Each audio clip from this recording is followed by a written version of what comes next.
ਮੇਰਾ ਨਾਮ ਦਿਵਿਆ ਹੈ। ਮੈਂ ਤੁਹਾਨੂੰ ਆਪਣੀ ਇੱਕ ਅਜਿਹੀ ਕਹਾਣੀ ਦੱਸਣ ਜਾ ਰਹੀ ਜਿਸ ਨੂੰ ਸੁਣ ਕੇ ਤੁਸੀਂ ਵੀ ਸੋਚਣ ਲਈ ਮਜਬੂਰ ਹੋ ਜਾਓ। ਮੇਰੇ ਨਾਲ ਵੀ ਕੁਝ ਅਜਿਹਾ ਹੀ ਹੋਇਆ ਜਿਸ ਤੇ ਮੈਂ ਵੀ ਵਿਸ਼ਵਾਸ ਨਹੀਂ ਕਰ ਸਕਦੀ, ਪਰ ਮੇਰੇ ਨਾਲ ਜੋ ਵੀ ਹੋਇਆ ਉਸ ਤੇ ਵਿਸ਼ਵਾਸ ਕਰਨਾ ਮੇਰੇ ਲਈ ਜ਼ਰੂਰੀ ਹੋ ਗਿਆ ਸੀ। ਪਰ ਮੈਂ ਸੱਚਾਈ ਜਾਣਨਾ ਚਾਹੁੰਦੀ ਸੀ। ਮੈਂ ਬਹੁਤ ਸੋਹਣੀ ਸੀ, ਪਰ ਮੇਰੀ ਕਿਸਮਤ ਇੰਨੀ ਵਧੀਆ ਨਹੀਂ ਸੀ। ਮੈਂ ਆਪਣੇ ਮਾਪਿਆਂ ਦੀ ਇਕਲੌਤੀ ਧੀ। ਮੇਰੇ ਵਿਆਹ ਦੀ ਉਮਰ ਹੋ ਗਈ ਸੀ। ਮੇਰੇ ਮਾਪੇ ਮੇਰੇ ਲਈ ਰਿਸ਼ਤਾ ਲੱਭ ਰਹੇ ਸੀ। ਇੱਕ ਦਿਨ ਮੈਂ ਆਪਣੀ ਸਹੇਲੀ ਪ੍ਰਿਆ ਦੇ ਘਰ ਬੈਠੀ ਸੀ। ਮੇਰੀ ਮਾਂ ਮੈਨੂੰ ਹਰ ਪਾਸੇ ਇਸ ਤਰ੍ਹਾਂ ਲੱਭ ਰਹੀ ਸੀ ਜਿਵੇਂ ਮੈਂ ਕਿਤੇ ਗੁਆਚ ਗਈ ਹੋਵਾਂ। ਮੈਂ ਜਵਾਨ ਹੋ ਗਈ ਸੀ, ਪਰ ਮੇਰੀ ਮਾਂ ਮੇਰੀ ਦੇਖਭਾਲ ਛੋਟੇ ਬੱਚਿਆਂ ਵਾਂਗ ਕਰਦੀ ਸੀ। ਮੇਰੀ ਮਾਂ ਮੇਰੀ ਸਹੇਲੀ ਦੇ ਘਰ ਆਈ ਅਤੇ ਕਹਿਣ ਲੱਗੀ, ਤੁਸੀਂ ਇੱਥੇ ਬੈਠੇ ਹੋ, ਘਰ ਚਲੋ ਜਲਦੀ। ਤੁਹਾਨੂੰ ਦੇਖਣ ਲਈ ਰਿਸ਼ਤੇ ਵਾਲੇ ਆਏ ਹਨ ਅਤੇ ਤੁਹਾਡਾ ਮੋਬਾਈਲ ਕਿੱਥੇ ਹੈ? ਅਸੀਂ ਤੁਹਾਨੂੰ ਇੰਨੇ ਸਮੇਂ ਤੋਂ ਕਾਲ ਕਰ ਰਹੇ ਹਾਂ, ਪਰ ਤੁਹਾਡਾ ਫੋਨ ਬੰਦ ਆ ਰਿਹਾ ਹੈ। ਤੁਸੀਂ ਆਪਣਾ ਫੋਨ ਕਿਉਂ ਬੰਦ ਕਰ ਦਿੱਤਾ ਹੈ? ਮੈਂ ਕਿਹਾ, ਮਾਂ,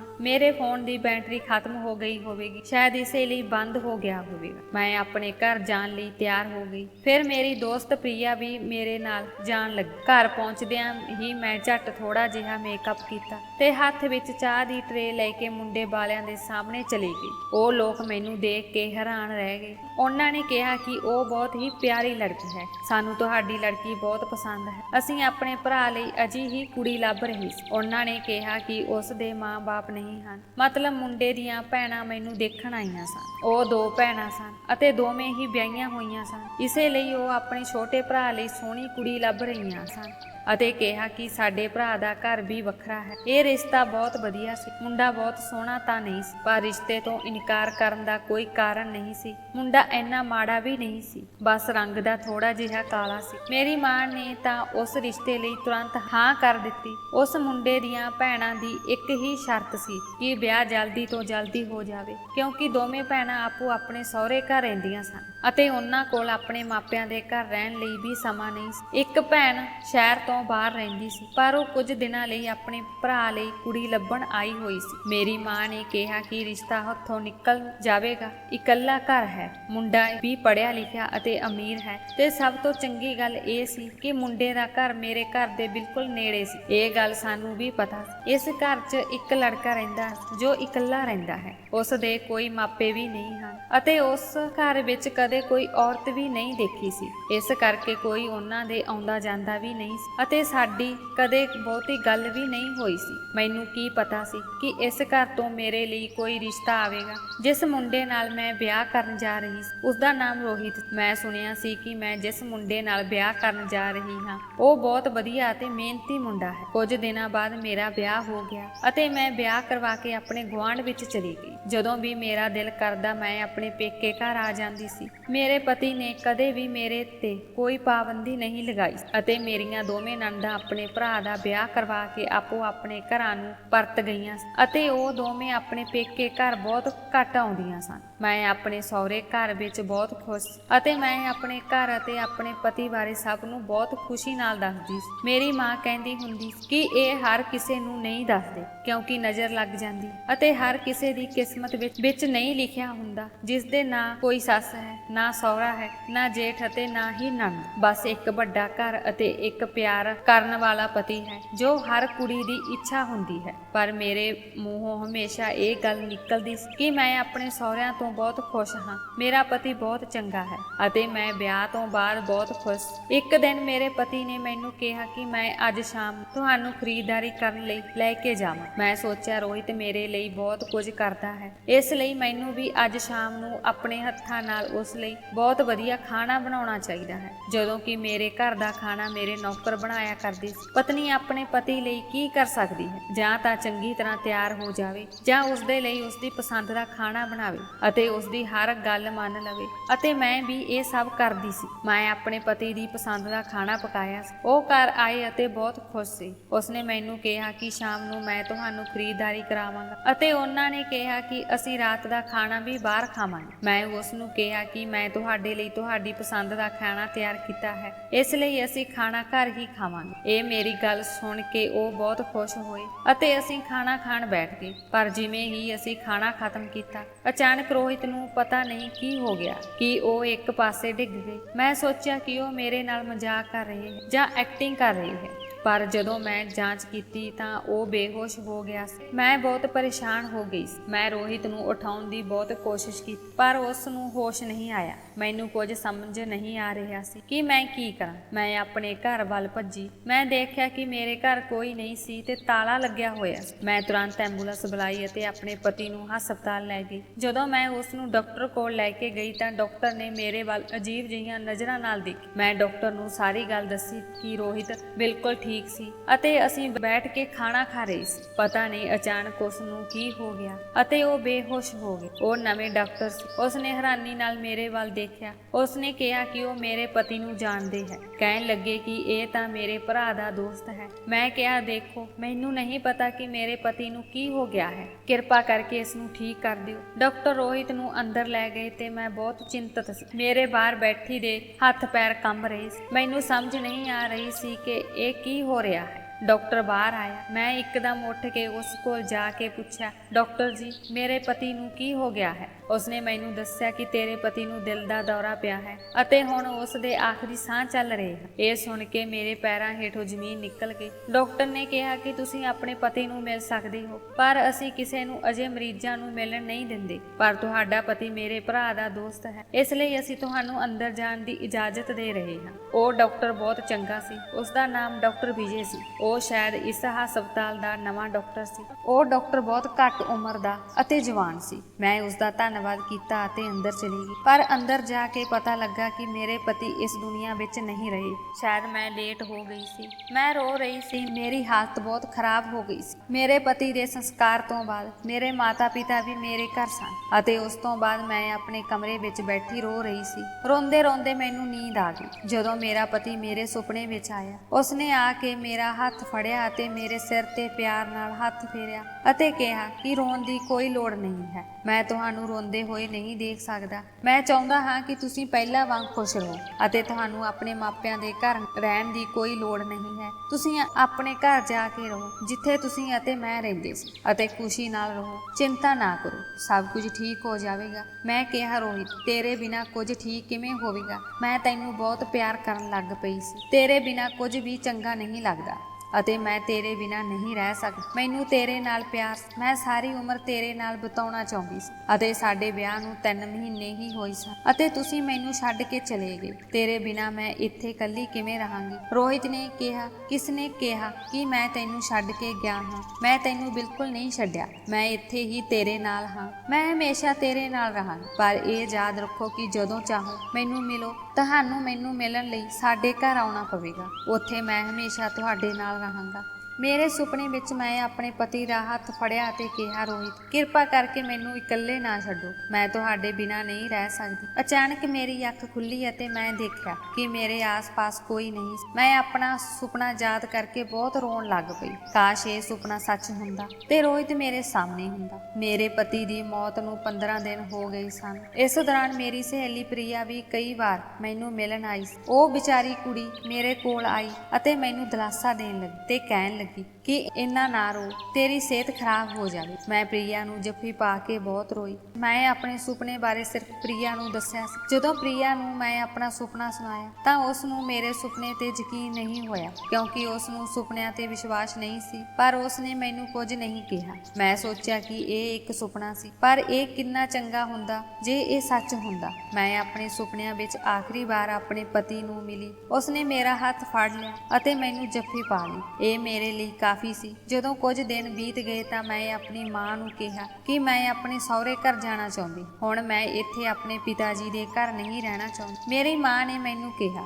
ਤੁਸੀਂ ਉੱਥੇ ਇਕੱਲੇ ਕਿਵੇਂ ਰਹੋਗੇ? ਮੈਂ ਕਿਹਾ ਕਿ ਘਰ ਨੇੜੇ ਤਾਂ ਹੈ। ਜੇ ਮੈਨੂੰ ਕੋਈ ਮੁਸ਼ਕਲ ਹੋਵੇਗੀ ਤਾਂ ਮੈਂ ਇੱਥੇ ਆ ਜਾਵਾਂਗੀ, ਪਰ ਮੈਂ ਉੱਥੇ ਹੀ ਰਹਿਣਾ ਹੈ। ਮੈਨੂੰ ਉੱਥੇ ਹੀ ਸਕੂਨ ਮਿਲੇਗਾ। ਮੇਰੀ ਮੰਮੀ ਮੈਨੂੰ ਮਨਾ ਕਰ ਰਹੀ ਸੀ, ਪਰ ਮੇਰੇ ਡੈਡੀ ਨੇ ਕਿਹਾ ਕਿ ਜੇ ਇਸ ਨੂੰ ਉੱਥੇ ਖੁਸ਼ੀ ਮਿਲਦੀ ਹੈ ਤਾਂ ਉਸ ਨੂੰ ਉੱਥੇ ਜਾਣ ਦਿਓ। ਕੁਝ ਦਿਨਾਂ ਤੱਕ ਇਹ ਨਾਰਮਲ ਹੋ ਜਾਵੇਗੀ ਅਤੇ ਫਿਰ ਵਾਪਸ ਆ ਜਾਵੇਗੀ। ਉਹਨਾਂ ਨੂੰ ਇਹੀ ਲੱਗਦਾ ਸੀ ਕਿ ਮੈਂ ਪਾਗਲ ਵਿਅਕਤੀ ਵਾਂਗ ਵਿਵਹਾਰ ਕਰ ਰਹੀ ਹਾਂ ਅਤੇ ਮੈਂ ਕੁਝ ਦਿਨਾਂ ਵਿੱਚ ਠੀਕ ਹੋ ਜਾਵਾਂਗੀ। ਮੈਂ ਉਹਨਾਂ ਦੀਆਂ ਇਹਨਾਂ ਗੱਲਾਂ ਤੋਂ ਦੁਖੀ ਹੋ ਗਈ ਸੀ। ਮੇਰੇ ਮਾਤਾ ਪਿਤਾ ਮੇਰੀ ਗੱਲ ਮੰਨਦੇ ਸਨ ਅਤੇ ਮੇਰਾ ਬਹੁਤ ਧਿਆਨ ਰੱਖਦੇ ਸਨ। ਉਹਨਾਂ ਨੇ ਮੈਨੂੰ ਉਸ ਘਰ ਵਿੱਚ ਰਹਿਣ ਦੀ ਇਜਾਜ਼ਤ ਦੇ ਦਿੱਤੀ। ਵੈਸੇ ਵੀ ਮੇਰਾ ਘਰ ਜ਼ਿਆਦਾ ਦੂਰ ਨਹੀਂ ਸੀ। ਰਾਤ ਨੂੰ ਮੈਂ ਆਪਣੇ ਕਮਰੇ ਵਿੱਚ ਆਈ। ਇਹ ਮੇਰਾ ਉਹੀ ਕਮਰਾ ਸੀ ਜਿੱਥੇ ਮੈਂ ਅਤੇ ਮੇਰੇ ਪਤੀ ਰਹਿੰਦੇ ਸੀ। ਮੈਂ ਸੌਣ ਤੋਂ ਪਹਿਲਾਂ ਬਿਸਤਰਾ ਸੈੱਟ ਕੀਤਾ ਜਿਵੇਂ ਹਰ ਰੋਜ਼ ਪਹਿਲਾਂ ਕਰਦੀ ਸੀ ਅਤੇ ਫਿਰ ਮੈਂ ਆਪਣੀ ਥਾਂ ਤੇ ਆ ਕੇ ਸੌਂ ਗਈ। ਰੋਹਿਤ ਨਾਲ ਬਿਤਾਈਆਂ ਯਾਦਾਂ ਹੀ ਮੇਰੇ ਦਿਮਾਗ ਵਿੱਚ ਘੁੰਮ ਰਹੀਆਂ ਸਨ ਅਤੇ ਅੱਖਾਂ ਵਿੱਚੋਂ ਹੰਝੂ ਨਹੀਂ ਰੁਕ ਰਹੇ ਸਨ। ਜਦੋਂ ਕਮਰੇ ਵਿੱਚ ਅਚਾਨਕ ਕੁਝ ਹੋਇਆ ਤਾਂ ਮੈਂ ਲਾਈਟ ਬੰਦ ਕਰਕੇ ਲੇਟੀ ਹੋਈ ਸੀ। ਮੈਨੂੰ ਲੱਗਾ ਜਿਵੇਂ ਕੋਈ ਆ ਕੇ ਮੇਰੇ ਪਿੱਛੇ ਮੇਰੇ ਪਤੀ ਦੀ ਥਾਂ ਤੇ ਲੇਟ ਗਿਆ ਹੋਵੇ। ਮੇਰੇ ਪੈਰਾਂ ਹੇਠੋਂ ਜ਼ਮੀਨ ਨਿਕਲ ਗਈ, ਸਾਹ ਤੇਜ਼ ਹੋ ਗਏ ਅਤੇ ਮੇਰੇ ਦਿਲ ਦੀ ਆਵਾਜ਼ ਕੰਨਾਂ ਵਿੱਚ ਗੂੰਜਣ ਲੱਗੀ। ਮੇਰੇ ਵਿੱਚ ਪਿੱਛੇ ਮੁੜ ਕੇ ਦੇਖਣ ਦੀ ਹਿੰਮਤ ਨਹੀਂ ਸੀ। ਮੈਨੂੰ ਬਹੁਤ ਡਰ ਲੱਗਣ ਲੱਗਾ।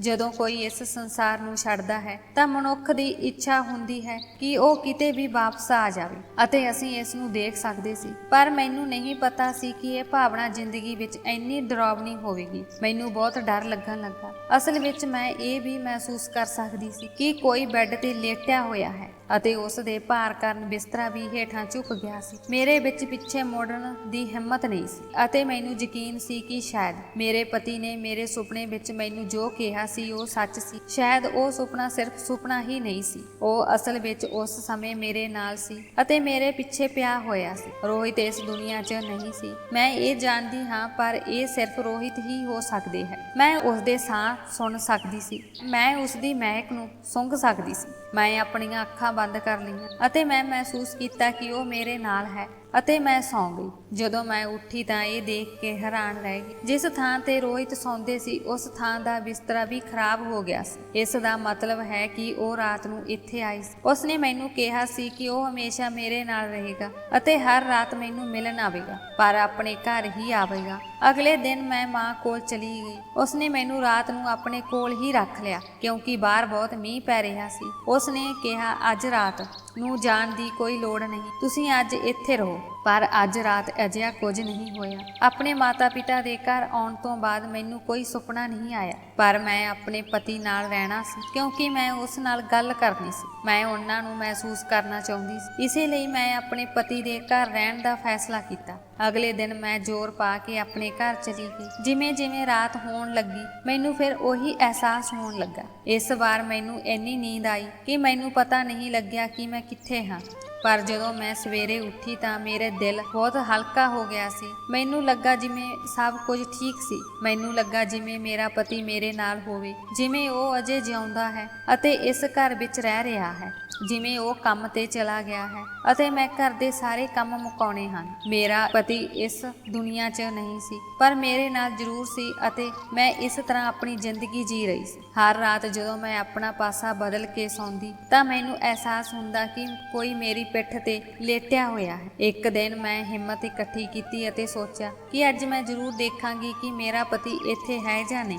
ਪਰ ਜਦੋਂ ਮੈਂ ਮੁੜੀ ਤਾਂ ਉੱਥੇ ਕੋਈ ਨਹੀਂ ਸੀ ਅਤੇ ਕਾਫੀ ਸਮਾਂ ਬੀਤ ਜਾਣ ਦੇ ਬਾਅਦ ਵੀ ਮੈਨੂੰ ਕੋਈ ਹਿਲਚੁਲ ਮਹਿਸੂਸ ਨਹੀਂ ਹੋਈ। ਇਸ ਦਾ ਮਤਲਬ ਹੈ ਕਿ ਉਹ ਨਹੀਂ ਚਾਹੁੰਦੇ ਕਿ ਮੈਂ ਉਹਨਾਂ ਨੂੰ ਦੇਖਾਂ। ਮੈਂ ਸਿਰਫ ਰੋਹਿਤ ਨੂੰ ਮਹਿਸੂਸ ਕਰ ਸਕਦੀ ਸੀ ਅਤੇ ਇਹ ਮੇਰੇ ਲਈ ਕਾਫੀ ਸੀ ਅਤੇ ਮੈਂ ਇਹੀ ਕਰ ਰਹੀ ਸੀ।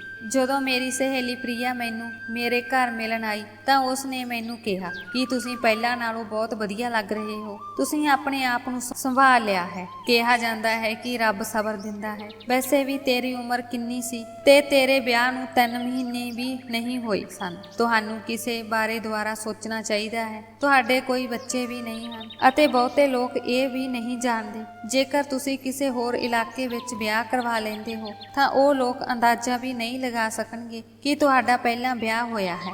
ਮੈਂ ਪ੍ਰਿਆ ਨੂੰ ਕਿਹਾ ਕਿ ਉਹ ਮੇਰੇ ਨਾਲ ਇਸ ਤਰ੍ਹਾਂ ਗੱਲ ਨਾ ਕਰੇ। ਮੈਂ ਆਪਣੀ ਜ਼ਿੰਦਗੀ ਵਿੱਚ ਬਹੁਤ ਖੁਸ਼ ਹਾਂ, ਜਿਵੇਂ ਚੱਲਦੀ ਹੈ ਉਵੇਂ ਚੱਲਣ ਦਿਓ। ਉਸ ਨੇ ਮੈਨੂੰ ਕਿਹਾ ਕਿ ਤੁਸੀਂ ਆਪਣੀ ਜ਼ਿੰਦਗੀ ਬਰਬਾਦ ਕਰ ਰਹੇ ਹੋ, ਤੁਸੀਂ ਇਕੱਲੇ ਕਿੰਨਾ ਸਮਾਂ ਬਤੀਤ ਕਰੋਗੇ। ਮਰਦ ਕਦੇ ਵੀ ਆਪਣੀ ਜ਼ਿੰਦਗੀ ਇਕੱਲੇ ਨਹੀਂ ਬਿਤਾ ਸਕਦਾ ਅਤੇ ਇੱਕ ਔਰਤ ਤਾਂ ਬਿਲਕੁਲ ਵੀ ਨਹੀਂ ਬਤਾ ਸਕਦੀ। ਮੈਂ ਕਿਹਾ ਮੈਨੂੰ ਕੋਈ ਸਮੱਸਿਆ ਨਹੀਂ ਹੈ, ਮੈਂ ਆਪਣੀ ਜ਼ਿੰਦਗੀ ਵਿੱਚ ਬਹੁਤ ਖੁਸ਼ ਹਾਂ। ਮੈਨੂੰ ਵੀ ਰਾਤ ਨੂੰ ਬਹੁਤ ਅਜੀਬ ਸੁਪਨੇ ਆਉਣ ਲੱਗੇ। ਸ਼ਾਇਦ ਉਹੀ ਪਲ ਮੈਨੂੰ ਯਾਦ ਆਉਂਦੇ ਸੀ ਜੋ ਮੈਂ ਆਪਣੇ ਪਤੀ ਨਾਲ ਬਿਤਾਏ ਸਨ, ਪਰ ਮੈਨੂੰ ਅੱਜ ਤੱਕ ਇੰਨੀ ਨੀਂਦ ਕਦੇ ਨਹੀਂ ਆਈ ਸੀ। ਪਰ ਮੈਨੂੰ ਨਹੀਂ ਪਤਾ ਸੀ ਕਿ ਮੈਨੂੰ ਇੰਨੀ ਚੰਗੀ ਨੀਂਦ ਕਿਵੇਂ ਆਈ, ਕਿ ਮੈਨੂੰ ਹੋਸ਼ ਵੀ ਨਹੀਂ ਰਿਹਾ ਸੀ। ਕਈ ਵਾਰ ਮੈਨੂੰ ਇੰਜ ਲੱਗਦਾ ਜਿਵੇਂ ਮੇਰਾ ਪਤੀ ਮੇਰੇ ਨਾਲ ਮੰਜੇ ਤੇ ਸੌਂ ਰਿਹਾ ਹੋਵੇ ਅਤੇ ਫਿਰ ਮੈਨੂੰ ਅਚਾਨਕ ਨੀਂਦ ਆ ਜਾਂਦੀ ਸੀ। ਮੈਨੂੰ ਇੰਜ ਲੱਗਦਾ ਸੀ ਜਿਵੇਂ ਮੈਨੂੰ ਆਪਣੇ ਪਤੀ ਦੀ ਕਮੀ ਮਹਿਸੂਸ ਨਹੀਂ ਹੁੰਦੀ ਅਤੇ ਮੇਰੇ ਲਈ ਸਭ ਤੋਂ ਵੱਡੀ ਗੱਲ ਇਹ ਸੀ ਕਿ ਮੇਰਾ ਪਤੀ ਮੇਰੇ ਸੁਪਨੇ ਵਿੱਚ ਆਇਆ ਸੀ ਅਤੇ ਉਸਨੇ ਮੈਨੂੰ ਕਿਹਾ ਸੀ ਕਿ ਉਹ ਹਮੇਸ਼ਾ ਮੇਰੇ ਨਾਲ ਰਹੇਗਾ। ਜਿਸ ਦਿਨ ਮੈਂ ਮਾਂ ਦੇ ਘਰ ਜਾਂਦੀ ਸੀ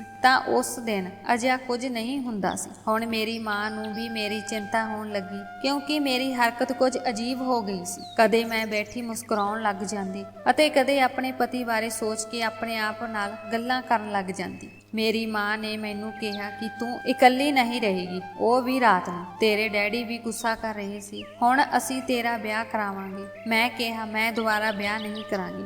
ਵਿਆਹ ਦਾ ਖਿਆਲ ਮਨ ਵਿੱਚੋਂ ਕੱਢ ਦਿਓ। ਪਹਿਲਾਂ ਮੈਂ ਤੁਹਾਡੀ ਮਰਜ਼ੀ ਮੁਤਾਬਕ ਵਿਆਹ ਕੀਤਾ ਸੀ, ਫਿਰ ਕੀ ਹੋਇਆ? ਕਿਸਮਤ ਨੇ ਮੇਰੇ ਨਾਲ ਕੀ ਕੀਤਾ ਹੈ। ਹੁਣ ਮੈਂ ਦੁਬਾਰਾ ਵਿਆਹ ਨਹੀਂ ਕਰਨਾ ਚਾਹੁੰਦੀ। ਮੈਂ ਇਹ ਇਸ ਤਰ੍ਹਾਂ ਕਿਹਾ ਜਿਵੇਂ ਇਹ ਮੇਰਾ ਆਖਰੀ ਫੈਸਲਾ ਸੀ। ਮਾਂ ਵੀ ਬਹੁਤ ਪਰੇਸ਼ਾਨ ਹੋ ਗਈ ਸੀ ਅਤੇ ਫਿਰ ਮਾਂ ਨੇ ਪ੍ਰਿਆ ਨੂੰ ਕਿਹਾ ਕਿ ਤੁਸੀਂ ਹੀ ਇਸ ਨੂੰ ਸਮਝਾਓ। ਉਹ ਵੀ ਬਾਰ-ਬਾਰ ਮੇਰੇ ਨਾਲ ਗੱਲ ਕਰਨ ਲਈ ਆਉਂਦੀ ਸੀ। ਇੱਕ ਦਿਨ ਉਹ ਮੈਨੂੰ ਆਪਣੇ ਘਰ ਲੈ ਗਈ। ਉਹਨਾਂ ਦੇ ਘਰ ਸਮਾਗਮ ਚੱਲ ਰਿਹਾ ਸੀ। ਇੱਥੇ ਬਹੁਤ ਸਾਰੇ ਮਹਿਮਾਨ ਬੈਠੇ ਸਨ। ਫਿਰ ਮੇਰੀ ਨਜ਼ਰ ਉਸ ਡਾਕਟਰ ਤੇ ਪਈ ਜਿਸ ਨੇ ਮੇਰੇ ਪਤੀ ਦਾ ਇਲਾਜ ਕੀਤਾ ਸੀ। ਮੈਂ ਪ੍ਰਿਆ ਨੂੰ ਪੁੱਛਿਆ ਕਿ ਉਹ ਇੱਥੇ ਕੀ ਕਰ ਰਹੀ ਹੈ। ਪ੍ਰਿਆ ਨੇ ਦੱਸਿਆ ਕਿ ਉਹ ਮੇਰੇ ਦੋਸਤ ਹੈ, ਉਹ ਮੇਰੇ ਨਾਲ ਪੜ੍ਹਦੇ ਸੀ। ਮੈਂ ਕਿਹਾ ਤੁਸੀਂ ਮੈਨੂੰ ਇਸ ਬਾਰੇ ਕਦੇ ਨਹੀਂ ਦੱਸਿਆ। ਉਸਨੇ ਦੱਸਿਆ ਕਿ ਉਹ ਬਹੁਤ ਅਮੀਰ ਹੈ ਅਤੇ ਦੂਜੇ ਸ਼ਹਿਰ ਵਿੱਚ ਰਹਿੰਦੇ ਹੈ। ਹੁਣ ਉਸ ਨੂੰ ਇੱਥੇ ਹਸਪਤਾਲ ਵਿੱਚ ਨੌਕਰੀ ਮਿਲ ਗਈ ਹੈ, ਇਸ ਲਈ ਹੁਣ ਉਹ ਇੱਥੇ ਸ਼ਿਫਟ ਹੋ ਗਏ ਹੈ। ਇਸੇ ਲਈ ਹੁਣ ਉਹ ਮੇਰੇ ਘਰ ਵਿੱਚ ਵੀ ਆਉਂਦੇ ਰਹਿੰਦੇ ਹੈ। ਮੈਂ ਕਿਹਾ ਇਹ ਉਹੀ ਡਾਕਟਰ ਹੈ ਜਿਸ ਦੇ ਹੱਥਾਂ ਵਿੱਚ ਮੇਰੇ ਪਤੀ ਨੇ ਆਖਰੀ ਸਾਹ ਲਿਆ ਸੀ। ਪ੍ਰਿਆ ਨੇ ਦੱਸਿਆ ਕਿ ਉਹ ਤੈਨੂੰ ਜਾਣਦੇ ਹੈ ਅਤੇ ਤੇਰੇ ਪਤੀ ਨੂੰ ਵੀ ਜਾਣਦੇ ਸੀ ਕਿਉਂਕਿ ਤੇਰੇ ਪਤੀ ਦੀ ਉਸ ਦੇ ਭਰਾ ਨਾਲ ਦੋਸਤੀ ਸੀ ਅਤੇ ਦੋਵੇਂ ਇਕੱਠੇ ਕੰਮ ਕਰਦੇ ਸਨ। ਪ੍ਰਿਆ ਨੇ ਕਿਹਾ ਹੋ ਸਕਦਾ ਹੈ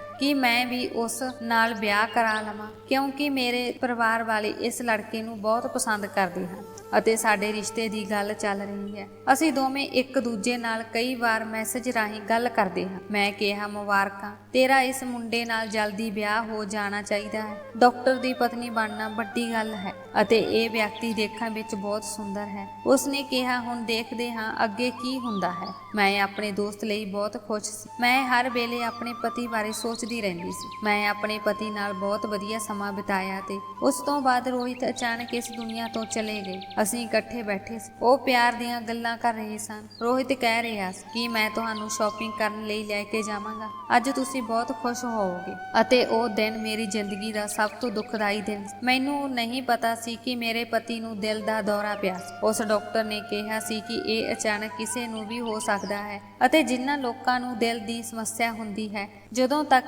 ਉਹਨਾਂ ਨੂੰ ਇਸ ਬਾਰੇ ਪਤਾ ਚੱਲਦਾ ਹੈ, ਸਥਿਤੀ ਹੋਰ ਵੀ ਵਿਗੜ ਜਾਂਦੀ ਹੈ। ਮੈਨੂੰ ਨਜ਼ਰ ਲੱਗ ਗਈ ਸੀ ਮੇਰੀ ਮਾਂ ਜੋ ਕਹਿੰਦੀ ਸੀ ਉਹ ਸਹੀ ਸੀ ਕਿ ਆਪਣੀਆਂ ਖੁਸ਼ੀਆਂ ਬਾਰੇ ਕਿਸੇ ਨੂੰ ਕੁਝ ਨਹੀਂ ਦੱਸਦੇ, ਪਰ ਮੈਂ ਦੱਸ ਦਿੰਦੀ ਸੀ ਤੇ ਕਿਸੇ ਦੀ ਨਜ਼ਰ ਅਜਿਹੀ ਲੱਗੀ ਸੀ ਕਿ ਮੇਰੀ ਤਾਂ ਸਾਰੀ ਦੁਨੀਆ ਹੀ ਉੱਜੜ ਗਈ ਸੀ। ਮੈਂ ਆਪਣੇ ਪਤੀ ਦਾ ਖਿਆਲ ਆਪਣੇ ਮਨ ਵਿੱਚੋਂ ਨਹੀਂ ਕੱਢ ਸਕਦੀ ਸੀ। ਮੈਨੂੰ ਹਰ ਵੇਲੇ ਚਿੰਤਾ ਲੱਗੀ ਰਹਿੰਦੀ ਸੀ। ਮੈਂ ਬਸ ਇਹੀ ਸੋਚਦੀ ਰਹਿੰਦੀ ਸੀ ਕਿ ਕਾਸ਼ ਮੇਰੇ ਨਾਲ ਅਜਿਹਾ ਨਾ ਹੁੰਦਾ। ਮੇਰੇ ਨਾਲ ਅਜਿਹਾ ਕਿਉਂ ਹੋਇਆ? ਮੇਰਾ ਮਨ ਬਹੁਤ ਉਦਾਸ ਰਹਿਣ ਲੱਗਾ। ਪ੍ਰਿਆ ਦੇ ਘਰ ਇੱਕ ਔਰਤ ਆਈ ਜੋ ਮੇਰੇ ਨਾਲ ਬਹੁਤ ਪਿਆਰ ਨਾਲ ਗੱਲਾਂ ਕਰ ਰਹੀ ਸੀ। ਉਹਨਾਂ ਨੇ ਮੈਨੂੰ ਮੇਰੇ ਪਤੀ ਬਾਰੇ ਪੁੱਛਿਆ। ਮੈਂ ਉਸ ਨੂੰ ਆਪਣੀ ਸਾਰੀ ਕਹਾਣੀ ਦੱਸ। ਉਸਨੇ ਮੈਨੂੰ ਦੱਸਿਆ ਕਿ ਜਦੋਂ ਕੋਈ ਇਸ ਸੰਸਾਰ ਨੂੰ ਛੱਡ ਕੇ ਚਲਾ ਜਾਂਦਾ ਹੈ ਤਾਂ ਕਿ ਉਹ ਇਸ ਸੰਸਾਰ ਵਿੱਚ ਵਾਪਸ ਆ ਸਕਦਾ ਹੈ। ਉਹਨਾਂ ਨੇ ਕਿਹਾ ਕਿ ਅਜਿਹਾ ਬਿਲਕੁਲ ਵੀ ਨਹੀਂ ਹੋ ਸਕਦਾ। ਜਦੋਂ ਇੱਕ ਵਾਰ ਸਰੀਰ ਵਿੱਚੋਂ ਆਤਮਾ ਨਿਕਲ ਜਾਂਦੀ ਹੈ ਤਾਂ ਉਹ ਉਸ ਤੋਂ ਬਾਅਦ ਰੱਬ ਕੋਲ ਚਲੀ ਜਾਂਦੀ ਹੈ। ਮੈਂ ਕਿਹਾ ਕਿ ਇਹ ਵੀ ਹੁੰਦਾ ਹੈ ਕਿ ਮਰੇ ਹੋਏ ਲੋਕ ਵਾਪਸ ਆ ਜਾਂਦੇ ਹਨ। ਔਰਤ ਨੇ ਦੱਸਿਆ ਕਿ ਉਹ ਮਰੇ ਹੋਏ ਲੋਕ ਨਹੀਂ ਹਨ, ਸਗੋਂ ਉਹਨਾਂ ਦੀਆਂ ਆਤਮਾਵਾਂ ਹਨ ਜੋ ਤੁਹਾਡੇ ਦਿਮਾਗ ਵਿੱਚ ਹਨ।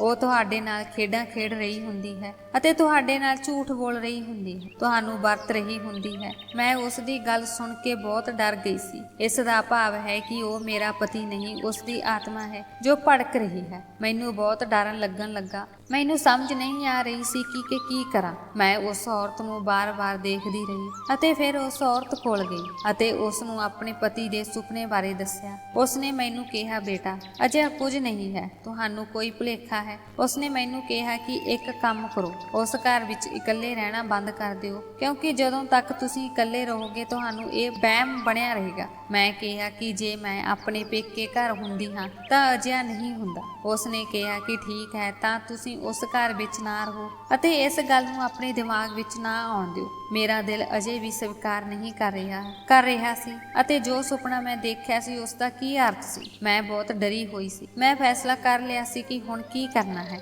ਮੈਂ ਇਹ ਸਾਰੀਆਂ ਗੱਲਾਂ ਆਪਣੀ ਦੋਸਤ ਨੂੰ ਦੱਸੀ। ਮੈਂ ਉਸ ਨੂੰ ਕਿਹਾ ਕਿ ਉਹ ਇੱਕ ਰਾਤ ਮੇਰੇ ਨਾਲ ਉਸ ਦੇ ਘਰ ਵਿੱਚ ਰਹੀ। ਉਹ ਵੀ ਬਹੁਤ ਡਰੀ ਹੋਈ ਸੀ, ਪਰ ਮੈਂ ਉਸ ਨਾਲ ਗੱਲ ਕੀਤੀ ਅਤੇ ਉਸ ਨੂੰ ਮਨਾ ਲਿਆ। ਉਸ ਨੇ ਕਿਹਾ ਕਿ ਠੀਕ ਹੈ, ਪਰ ਅਸੀਂ ਸਾਰੀ ਰਾਤ ਨਹੀਂ ਸੌਵਾਂਗੇ ਅਤੇ ਜੋ ਅਜੀ ਕੋਈ ਗੱਲ ਹੋਈ ਤਾਂ ਮੈਂ ਤੁਹਾਡੀ ਮਾਂ ਦੇ ਘਰ ਭੱਜ ਕੇ ਚਲੀ ਜਾਵਾਂਗੀ। ਮੈਂ ਕਿਹਾ ਠੀਕ ਹੈ, ਮੈਂ ਵੀ ਤੁਹਾਡੇ ਨਾਲ ਭੱਜ ਜਾਵਾਂਗੀ। ਮੈਂ ਆਪ ਵੀ ਕਿਹੜਾ ਬਹਾਦਰ ਹਾਂ, ਮੈਨੂੰ ਵੀ ਡਰ ਲੱਗ ਰਿਹਾ ਹੈ। ਉਹ ਮੇਰੇ ਨਾਲ ਮੇਰੇ ਘਰ ਆਈ ਅਤੇ ਮੈਂ ਉਸ ਨੂੰ ਕਿਹਾ ਕਿ ਤੁਸੀਂ ਮੇਰੀ ਥਾਂ ਲੇਟ ਜਾਓ, ਕਿਉਂਕਿ ਜਦੋਂ ਵੀ ਮੈਂ ਪਾਸਾ ਲੈਂਦੀ ਹਾਂ ਮੈਨੂੰ ਕੁਝ ਮਹਿਸੂਸ ਹੋਣਾ ਬੰਦ ਹੋ ਜਾਂਦਾ ਹੈ। ਮੈਂ ਕਮਰੇ ਦੀਆਂ ਲਾਈਟਾਂ ਬੰਦ ਕਰ ਦਿਆਂਗੀ, ਸਾਈਡ ਤੇ ਖੜੀ ਹੋ ਜਾਵਾਂਗੀ, ਫਿਰ ਤੁਸੀਂ ਮੇਰੀ ਜਗ੍ਹਾ ਤੇ ਲੇਟ ਜਾਣਾ ਅਤੇ ਫਿਰ ਵੇਖਾਂਗੇ ਕੀ ਹੁੰਦਾ ਹੈ। ਉਹ ਇੰਨੀ ਡਰੀ ਹੋਈ ਸੀ ਕਿ ਬਾਰ-ਬਾਰ ਮਨਾ ਕਰ ਰਹੀ ਸੀ। ਫਿਰ ਮੈਂ ਉਸ ਨੂੰ ਕਿਹਾ, ਦੇਖੋ ਤੁਸੀਂ ਮੇਰੀ ਦੋਸਤ ਹੋ, ਮੈਂ ਤੁਹਾਡੇ ਤੋਂ ਬਿਨਾਂ ਕਿਸੇ ਨੂੰ ਕੁਝ ਨਹੀਂ ਦੱਸ ਸਕਦੀ। ਮੈਂ ਵੱਡੀ ਮੁਸੀਬਤ ਵਿੱਚ ਹਾਂ। ਜੇ ਤੁਸੀਂ ਮੇਰੀ ਮਦਦ ਨਹੀਂ ਕਰੋਗੇ ਤਾਂ ਕੌਣ ਕਰੇਗਾ। ਪ੍ਰਿਆ ਮੇਰੀ ਮਦਦ ਕਰਨਾ ਚਾਹੁੰਦੀ ਸੀ, ਪਰ ਉਸ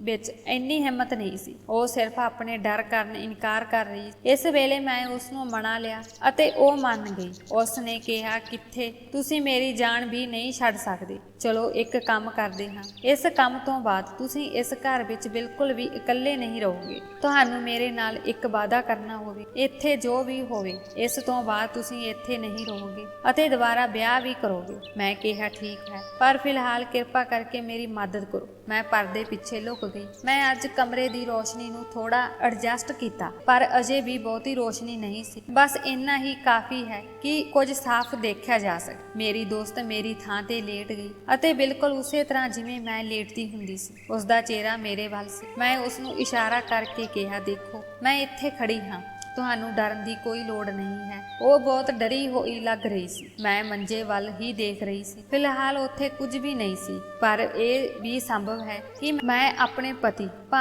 ਪਤੀ ਦੀ ਆਤਮਾ ਨੂੰ ਨਹੀਂ ਦੇਖ ਸਕੀ। ਪਰ ਜਿਸ ਤਰ੍ਹਾਂ ਬਿਸਤਰਾ ਖਰਾਬ ਹੋ ਗਿਆ ਸੀ, ਉਸੇ ਤਰ੍ਹਾਂ ਮੰਜੇ ਤੇ ਭਾਰ ਮਹਿਸੂਸ ਹੁੰਦਾ ਸੀ। ਇਸ ਦਾ ਮਤਲਬ ਹੈ ਕਿ ਜੇਕਰ ਕੋਈ ਉੱਥੇ ਆਉਂਦਾ ਤਾਂ ਮੈਂ ਉਸ ਨੂੰ ਜ਼ਰੂਰ ਦੇਖਿਆ ਹੁੰਦਾ। ਸਮਾਂ ਇਸ ਤਰ੍ਹਾਂ ਲੰਘਣ ਲੱਗਾ। ਰਾਤ ਦੇ 2 ਵੱਜ ਚੁੱਕੇ ਸਨ ਅਤੇ ਮੈਂ ਅਜਿਹਾ ਨਜ਼ਾਰਾ ਦੇਖਿਆ ਕਿ ਮੇਰੇ ਪੈਰਾਂ ਹੇਠ ਜ਼ਮੀਨ ਨਿਕਲ ਗਈ। ਕੋਈ ਵਿਅਕਤੀ ਖਿੜਕੀ ਰਾਹੀਂ ਉਸ ਘਰ ਵਿੱਚ ਦਾਖਲ ਹੋਇਆ। ਉੱਥੇ ਕੋਈ ਆਦਮੀ ਸੀ, ਪਰ ਉਸ ਦਾ ਕੱਦ ਮੇਰੇ ਪਤੀ ਨਾਲੋਂ ਉੱਚਾ ਸੀ ਅਤੇ ਕੁਝ ਸਮੇਂ ਬਾਅਦ ਉਸ ਦੇ ਪਿੱਛੇ 2 ਹੋਰ ਆਦਮੀ ਅੰਦਰ ਆ ਗਏ, ਜਿਨ੍ਹਾਂ ਵਿੱਚੋਂ ਇੱਕ ਆਦਮੀ ਇੱਕ ਪਾਸੇ ਖੜਾ ਹੋ ਗਿਆ ਅਤੇ ਜੋ ਆਦਮੀ ਪਹਿਲਾਂ ਦਾਖਲ ਹੋਇਆ ਸੀ ਉਸ ਨੇ ਇੱਕ ਰੁਮਾਲ ਤੇ ਦਵਾਈ ਲਾਈ ਅਤੇ ਉਸ ਨੂੰ ਮੇਰੇ ਦੋਸਤ ਦੇ ਨੱਕ ਦੇ ਨੇੜੇ ਲੈ ਕੇ ਜਾਣ ਲੱਗਾ। ਉਹ ਅੱਖਾਂ ਬੰਦ ਕਰਕੇ ਲੇਟੀ ਹੋਈ ਸੀ। ਮੈਂ ਚੀਕਣਾ ਸ਼ੁਰੂ ਕਰ ਦਿੱਤਾ। ਉਹ ਵੀ ਹੈਰਾਨ ਰਹਿ ਗਈ ਅਤੇ ਮੈਂ ਲਾਈਟ ਆਨ ਕਰ ਦਿੱਤੀ। ਪਰ ਮੇਰੀ ਦੋਸਤ ਸਭ ਤੋਂ ਵੱਧ ਹੈਰਾਨ ਸੀ, ਕਿਉਂਕਿ ਉਸ ਕਮਰੇ ਵਿੱਚ ਖੜਾ ਵਿਅਕਤੀ ਉਸ ਦਾ ਮੰਗੇਤਰ ਸੀ, ਜਾਨੀ ਉਹੀ ਡਾਕਟਰ ਜਿਸ ਦੇ ਹੱਥੋਂ ਮੇਰੇ ਪਤੀ ਦੀ ਮੌਤ ਹੋ ਗਈ ਸੀ, ਅਤੇ 2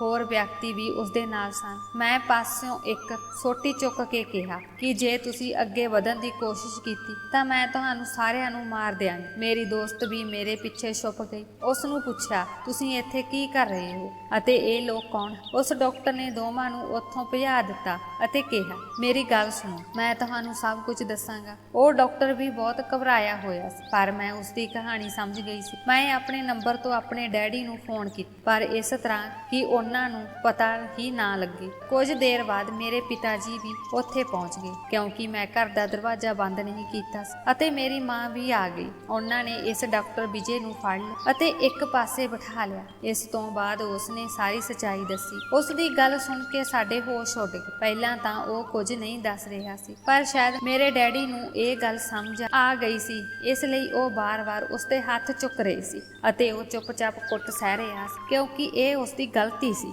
ਅਤੇ ਪ੍ਰਿਆ ਨੂੰ ਬਹੁਤ ਪਰੇਸ਼ਾਨੀ ਦਾ ਸਾਹਮਣਾ ਕਰਨਾ ਪੈ ਰਿਹਾ ਕਿਉਂਕਿ ਉਹ ਉਸ ਦਾ ਹੋਣ ਵਾਲਾ ਪਤੀ ਸੀ ਅਤੇ ਉਸ ਦਾ ਇੱਥੇ ਕੀ ਕੰਮ ਸੀ। ਮੈਨੂੰ ਨਹੀਂ ਪਤਾ ਕਿ ਉਹ ਕਿਹੜੇ ਲੋਕਾਂ ਨੂੰ ਨਾਲ ਲੈ ਕੇ ਆਇਆ ਸੀ, ਪਰ ਉਸ ਨੇ ਉਹਨਾਂ ਨੂੰ ਸਮੇਂ ਸਿਰ ਭਜਾ ਦਿੱਤਾ ਸੀ ਅਤੇ ਉਹ ਆਪ ਸਾਡੇ ਹੱਥ ਲੱਗ ਗਿਆ ਸੀ। ਉਸ ਨੇ ਦੱਸਿਆ ਕਿ ਉਹ ਉਸ ਨੂੰ ਪਤਾ ਸੀ ਕਿ ਮੈਂ ਇਸ ਘਰ ਵਿੱਚ ਇਕੱਲੀ ਰਹਿੰਦੀ ਅਤੇ ਮੇਰੀ ਮਾਨਸਿਕ ਹਾਲਤ ਵੀ ਠੀਕ ਨਹੀਂ ਹੈ, ਇਸੇ ਲਈ ਮੈਂ ਰਾਤ ਨੂੰ ਇੱਥੇ ਆ ਕੇ ਕਲੋਰੋਫਾਰਮ ਪਾ ਕੇ ਉਸ ਨੂੰ ਬੇਹੋਸ਼ ਕਰ ਦਿੰਦਾ ਸੀ। ਫਿਰ ਮੇਰੇ ਨਾਲ ਮੇਰੇ ਕੁਝ ਦੋਸਤਾਂ ਵੀ ਆ ਜਾਂਦੀ ਸਨ ਅਤੇ ਉਹ ਫਿਰ ਇਹ ਸੋਚਦੀ ਸੀ ਕਿ ਉਸ ਦੇ ਪਤੀ ਆਤਮਾ ਆ ਗਈ ਹੈ, ਜਦਕਿ ਉਸ ਦੇ ਪਤੀ ਦੀ ਆਤਮਾ ਨਹੀਂ। ਇਹ ਮੈਂ ਹੁੰਦਾ ਸੀ। ਇੱਕ ਵਾਰ ਉਸਨੇ ਪਿੱਛੇ ਮੁੜ ਕੇ ਦੇਖਿਆ, ਮੈਂ ਉਸਦੇ ਪਿੱਛੇ ਲੁਕ ਗਿਆ ਸੀ, ਇਸੇ ਲਈ ਉਸਨੇ ਕਦੇ ਪਿੱਛੇ ਮੁੜ ਕੇ ਨਹੀਂ ਦੇਖਿਆ। ਮੇਰੇ ਡੈਡੀ ਨੇ ਉਸ ਡਾਕਟਰ ਦੇ ਮੂੰਹ ਤੇ ਥੱਪੜ ਮਾਰਿਆ, ਪਰ ਮੈਂ ਸੋਚ ਰਹੀ ਸੀ ਕਿ ਉਹਨਾਂ ਨੂੰ ਇਹ ਕਿਵੇਂ ਪਤਾ ਲੱਗਾ ਕਿ ਮੈਂ ਆਪਣੇ ਪਤੀ ਦੀ ਆਤਮਾ ਬਾਰੇ ਇਸ ਤਰ੍ਹਾਂ ਸੋਚਦੀ ਹਾਂ। ਇਸ ਬਾਰੇ ਉਹਨਾਂ ਨੂੰ ਕਿਸੇ ਨੇ ਦੱਸਿਆ ਕਿਉਂਕਿ ਮੈਂ ਇਹ ਸਭ ਆਪਣੇ ਸੁਪਨਿਆਂ ਵਿੱਚ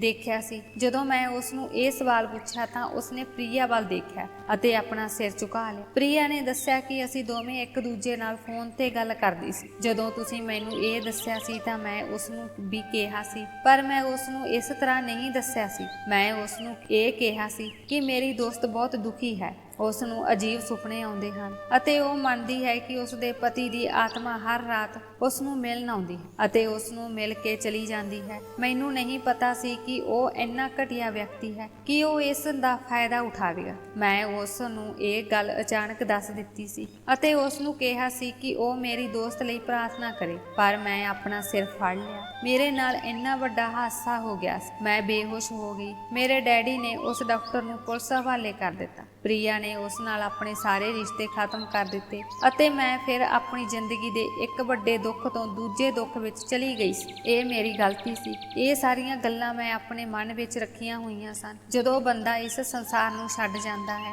ਉਹ ਵਾਪਸ ਨਹੀਂ ਆ ਸਕਦਾ। ਕੁਝ ਦਿਨ ਇਸੇ ਤਰ੍ਹਾਂ ਲੰਘ ਗਏ। ਪ੍ਰਿਆ ਨੇ ਇਹ ਸਾਰੀ ਗੱਲ ਆਪਣੇ ਪਰਿਵਾਰ ਵਾਲਿਆਂ ਨੂੰ ਦੱਸੀ ਤਾਂ ਪੂਰੇ ਸ਼ਹਿਰ ਵਿੱਚ ਉਸ ਲੜਕੇ ਦੀ ਬੇਇੱਜ਼ਤੀ ਹੋ ਗਈ ਸੀ। ਉਸ ਦੀ ਨੌਕਰੀ ਵੀ ਚਲੀ ਗਈ, ਉਸ ਨੂੰ ਜ਼ਮਾਨਤ ਮਿਲ ਗਈ ਸੀ, ਪਰ ਹੁਣ ਕੋਈ ਵੀ ਉਸ ਨੂੰ ਨੌਕਰੀ ਨਹੀਂ ਦੇ ਰਿਹਾ ਸੀ। ਮੈਂ ਹੈਰਾਨ ਸੀ ਕਿ ਉਹ ਡਾਕਟਰ ਸੀ ਤੇ ਡਾਕਟਰ ਹੋ ਕੇ ਉਸਨੇ ਇੰਨਾ ਮਾੜਾ ਕੰਮ ਕੀਤਾ। ਜਿਸ ਦਿਨ ਤੋਂ ਉਸਨੇ ਮੈਨੂੰ ਪਹਿਲੀ ਵਾਰ ਦੇਖਿਆ ਸੀ, ਉਸੇ ਦਿਨ ਉਹ ਮੇਰੇ ਵੱਲ ਇਸ ਤਰ੍ਹਾਂ ਦੇਖ ਰਿਹਾ ਸੀ ਜਿਵੇਂ ਉਹ ਮੇਰੇ ਲਈ ਪਾਗਲ ਹੋਵੇ। ਮੈਂ ਆਪਣੇ ਪਤੀ ਦਾ ਘਰ ਵੇਚ ਦਿੱਤਾ ਅਤੇ ਹੁਣ ਆਪਣੇ ਮਾਤਾ ਪਿਤਾ ਨਾਲ ਰਹਿੰਦੀ ਹਾਂ। ਫਿਲਹਾਲ ਮੈਂ ਕਿਸੇ ਨਾਲ ਵਿਆਹ ਨਹੀਂ ਕਰਨਾ ਚਾਹੁੰਦੀ। ਮੈਂ ਆਪਣੇ ਆਪ ਨੂੰ ਸਮਾਂ ਦੇਣਾ ਚਾਹੁੰਦੀ ਹਾਂ। ਮੈਂ ਸੋਚਿਆ ਹੈ ਕਿ ਮੈਂ ਆਪਣੀ ਜ਼ਿੰਦਗੀ ਦਾ ਆਨੰਦ ਲੈਣਾ ਹੈ ਤੇ ਮੈਂ ਕੋਈ ਕੰਮ ਕਰਨਾ ਚਾਹੁੰਦੀ ਹਾਂ। ਜੇ ਮੈਂ ਘਰੋਂ ਬਾਹਰ ਜਾਂਦੀ ਹਾਂ ਤਾਂ ਮੇਰਾ ਧਿਆਨ ਆਪਣੇ ਅਤੀਤ ਵੱਲ ਨਹੀਂ ਜਾਵੇਗਾ। ਇਹ ਦੁਨੀਆ ਬਹੁਤ ਬੁਰੀ ਹੈ, ਕਿਸੇ ਦੀ ਬੇਵਸੀ ਦਾ ਫਾਇਦਾ ਉਠਾਉਂਦੀ ਹੈ। ਇੱਥੇ ਲੋਕ ਮਰੇ ਹੋਏ ਲੋਕਾਂ ਨੂੰ ਵੀ ਨਹੀਂ ਛੱਡਦੀ। ਮੈਨੂੰ ਨਹੀਂ ਸੀ ਪਤਾ ਕਿ ਮੇਰੀ ਕਿਸਮਤ ਇੰਨੀ ਮਾੜੀ ਹੋ ਸਕਦੀ ਹੈ। ਪਤਾ ਨਹੀਂ ਮੈਨੂੰ ਕਿਸ ਦੀ ਨਜ਼ਰ ਲੱਗ ਗਈ